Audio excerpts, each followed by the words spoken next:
All right. Question number 8. Question number 8I says, write down the 2 by 2 matrix R, which represents reflection in the y-axis. So I R, the 2 by 2 matrix that represents reflection in the y-axis. So I could say that this is MY. All right, and this 2 by 2 matrix is reflection in the y-axis is -1, 0, 0, 1. All right. II is asking us to write down the 2 by 2 matrix N, which represents a clockwise rotation of 180 degrees about the origin. So N, which is R, O, positive and negative 180 degrees. All right. And this is, so the 180 degree rotation, whether you go clockwise or anti-clockwise, it takes you back to the same point. All right. So an anti-clockwise rotation of 180 degrees is the same as a clockwise rotation of 180 degrees. And the 2 by 2 matrix that represents this is -1, 0, 0, -1.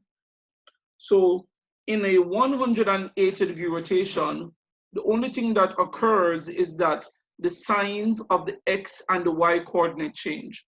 So the X and Y coordinates stay where they are, but their signs change. And the 2 by 2 matrix that represents this is -1, 0, 0, -1. Triple I, we're asked to write down the 2 by 1 matrix T, which represents a translation of -3 units parallel to the x-axis and 5 units parallel to the y-axis. Well, that's not hard. So T is simply the translation -3 at the top and 5 at the bottom. All right, so the top value in a translation, whenever you have your translation represented as a column matrix, the top value represents your horizontal movement or movement that is parallel to the x-axis, and the bottom value represents vertical movement or movement that is parallel to the y-axis.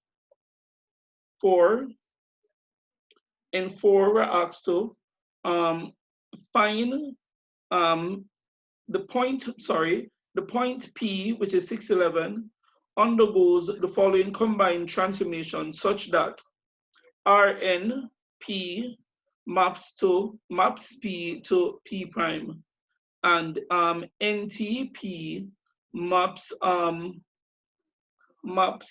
P to P double prime. Determine the coordinates of P double prime, P prime and P double prime. All right, the first thing, we're told that this is combined transformation. So if it's combined transformation, it means that RN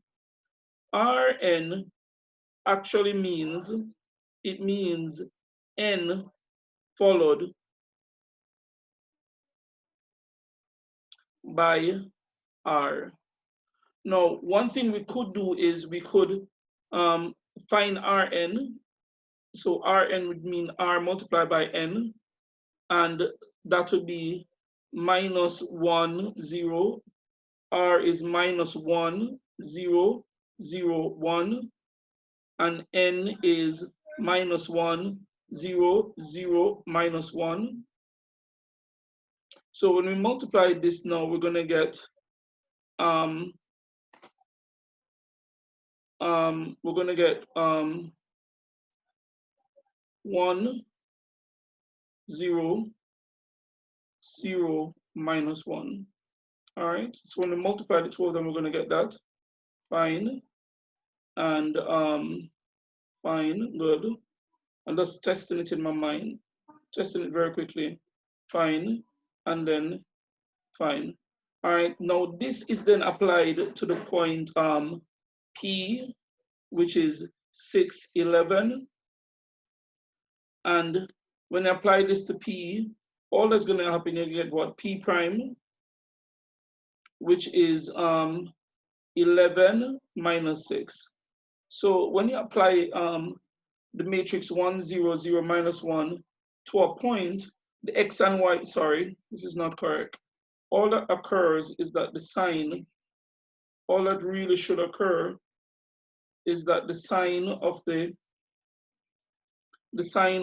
y coordinate is going to change. So this is actually 6 minus 11. All right, so this is P prime. And so the point P,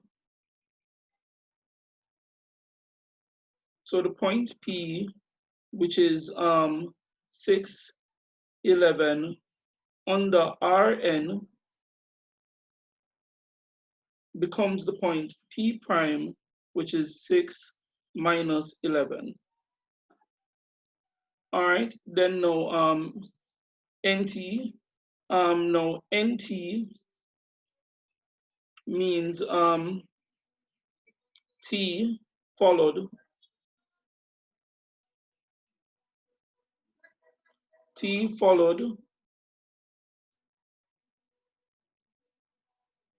by N.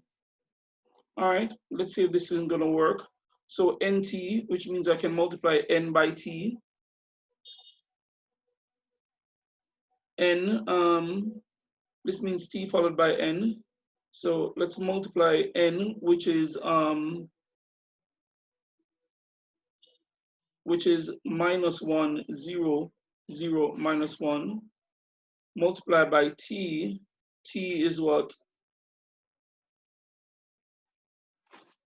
T is minus 3, 5.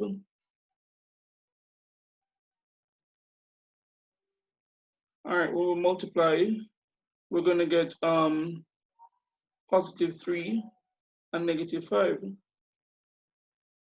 Now, if we apply this now to the point P, which is 6, 11, we're going to end up with P double prime, which is 3 plus 6 minus 5 plus 11.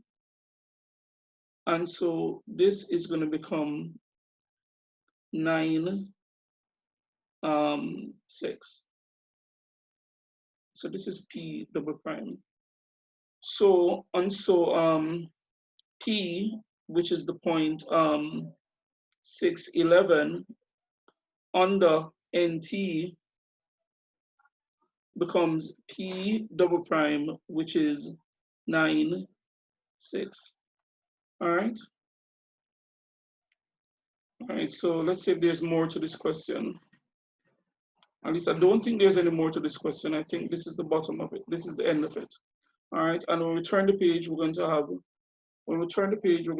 the final question.